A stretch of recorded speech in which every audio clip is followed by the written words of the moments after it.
Deep within the Texas prison system, a man defied the strictest rules and made the once feared guards appear powerless. This man, a brilliant and cunning individual, managed to escape from prison not once, not twice, but an astonishing 4 times in less than 5 years. Each escape was more daring and ingenious than the last, but the final one was so extraordinary that it seemed like something out of a Hollywood movie. Today, we delve into the story of Stephen J. Russell, a man whose intelligence and audacity pushed the boundaries of what seemed possible. Our story begins in the early 1990s, when Stephen was a law-abiding accountant living a quiet life. However, his life took a dramatic turn when he was unfairly fired from his job. This event left him bitter and disillusioned, sparking a transformation from a peaceful citizen to a mastermind of deception. Stephen turned to insurance fraud, staging accidents to collect payouts. His schemes were successful for a time, but in 1992, he was caught and sentenced to 6 months in prison. Stephen, however, had no intention of serving his full sentence. Within a month of entering prison, he observed the routines of the guards and workers. He noticed that contractors entering the prison wore civilian clothes and carried radios, allowing them to exit freely. Stephen arranged for civilian clothes and a radio to be smuggled in. Disguised as a contractor, he walked confidently to the gate, signaled the guards, and walked out a free man. After his escape, Stephen fled to Florida, where he lived as a fugitive for 2 years. However, his luck ran out during a forgery operation, and he was captured and sent back to Texas. This time, he decided to serve his sentence, which was less than a year. Upon his release, Stephen took a job at a grocery store but soon grew restless. He set his sights on a grander scheme, infiltrating a prestigious health insurance company as a financial manager. Using forged credentials and a fabricated work history, Stephen secured the position. He even set up a call forwarding service to pose as his own references. For a time, his plan worked flawlessly, but a mistake exposed him. When he refinanced his home, the bank noticed suspicious transactions linked to the insurance company.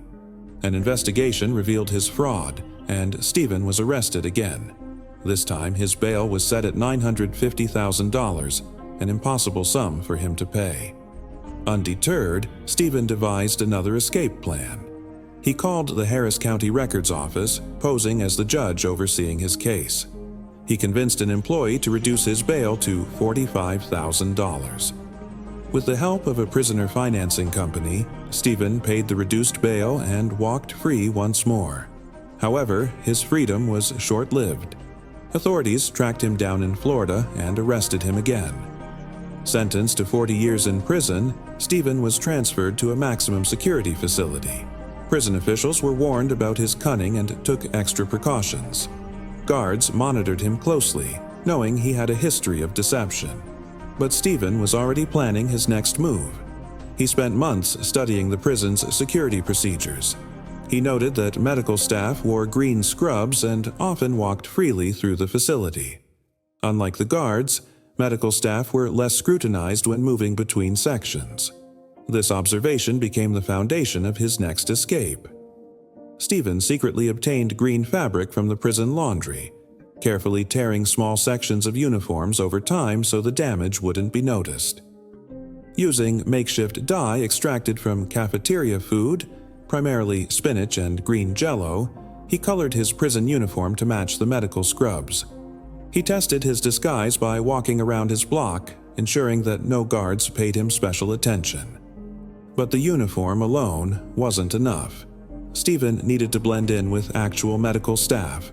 He spent weeks memorizing the movements of nurses, learning their names, and even picking up medical jargon from overheard conversations. He noted that nurses often carried clipboards and paperwork. To make his disguise more convincing, he smuggled a few blank medical forms from a passing cart and folded them neatly under his arm. When the moment arrived, Stephen calmly walked past the security station, mimicking the casual demeanor of a nurse on duty. His heart pounded as he nodded to a passing guard. The guard barely glanced at him, assuming he was just another staff member. He walked through the final checkpoint and exited the prison. Stephen fled to Mississippi, where he lived in Biloxi and gambled to support himself. However, a specialized task force led by Terry Capps tracked him down. Stephen was captured and returned to prison, where an additional 5 years were added to his sentence, bringing his total to 45 years with no chance of parole. But Stephen wasn't done. Now, facing nearly half a century behind bars, he began studying the prison's medical parole policies. He discovered that inmates with terminal illnesses could qualify for early release. This loophole became the foundation for his most daring deception yet. He spent months fabricating the symptoms of AIDS. He starved himself to lose weight dramatically, vomited regularly to appear weak, and faked frequent dizzy spells.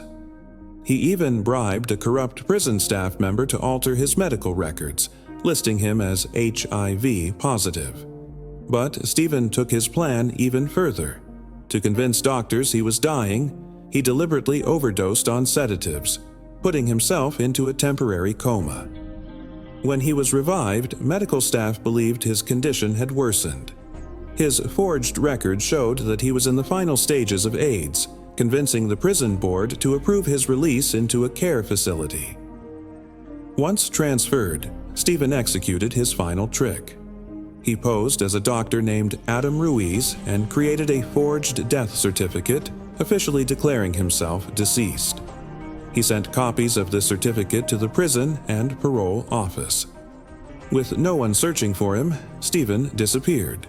However, his old habits resurfaced. While attempting to forge a lawyer's ID, he aroused suspicion, leading to his eventual capture. This time, authorities had learned their lesson. Stephen was sentenced to 144 years in prison and placed in solitary confinement. Guards monitored him 24/7, ensuring he never had another opportunity to escape. To this day, he remains in a high-security facility, locked away under the strictest conditions. Stephen J. Russell's story remains one of the most audacious in history, a tale of intelligence, deception, and relentless determination.